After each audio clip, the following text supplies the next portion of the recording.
காங்கிரஸுக்கு ஒரு 22 எம்எல்ஏ 10 எம்பிக்கள் திமுக கூட்டணியில் கிடைச்சிருது.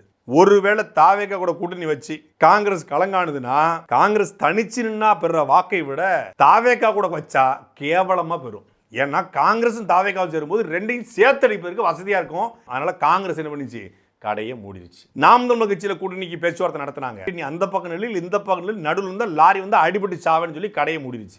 விசிகா கூட பேச்சுவார்த்தை நடத்திருக்காங்க. விசிகால இருந்து ஆதவர்ஜனா வெளியேறி சோழியை முடிச்சு விட்டாப்புல விசிகாவும் கடையை முடிச்சு. சரி, வேற யாரை அழைக்கலாம்? இந்திய யூனியன் முஸ்லீம் லீக் சிறுபான்மையினத்தினர் ஒரே காவலர் எங்களுக்கு கருணாநிதி, அதுக்கப்புறம் ஸ்டாலின், அதுக்கப்புறம் இப்ப சின்னவர்னு சொல்லி பத்திரங்களை கொடுத்துருச்சு இந்திய யூனியன் முஸ்லீம் லீக். வரவே வருது. மனிதநேய மக்கள் கட்சி மரியாதைக்குரிய ஜவஹர்லால், நான் ஒரு எம்பியாக இருக்குது உனக்கு பிடிக்கல, ஒத்த எம்எல்ஏ இருக்கும் அதில் மண்ணெல்லி போடணும், நான் கொஞ்சம் ஒரு எம்எல்ஏ இருந்து ஊருக்குள்ளே ஒரு பகுமானமாக தெரியுது பிடிக்காம அதில் மண்ணெல்லி போட்டு இந்த நடுத்துற நிப்பாட்டுன்னு ஆசைப்படுறீங்கன்னு சொல்லி அண்ணன் ஜவஹர்லால் வரமாட்டார்.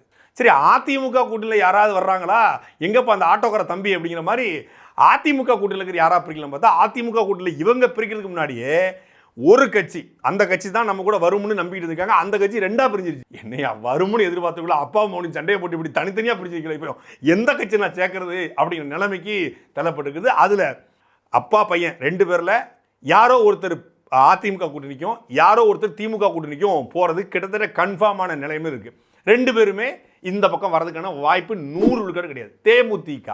தேமுதிகவை பொறுத்தளவுல விஜயகாந்த் அவர்களை மேடையில் அண்ணன் என்று அழைச்சாரு மதுரை மாநாட்டில். இப்போ மட்டும்தான் உங்களுக்கு நொண்ணம் தெரியுதா?